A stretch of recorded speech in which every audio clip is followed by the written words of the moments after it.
Wouldn't your home look better with this? Hey, check out this easy DIY wall panel design. Just follow these tips. It'll save you money, plus you can customize the color and the design. You can paint the backer panel any color, Make a simple wooden frame, and you can use any type of wood and any color stain.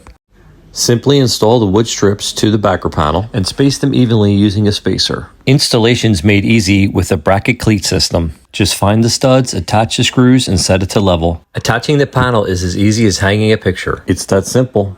Now we're ready to install the light fixture. Start by determining a height for your lighting fixture and cut a hole in the panel. Then tighten the lighting box in place.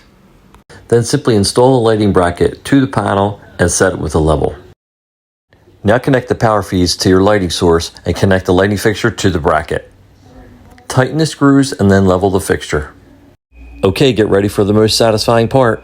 Turn on the power and flip the switch. Now you've got a custom DIY panel that you did yourself. Want the product information? Comment panel and I'll send it to you.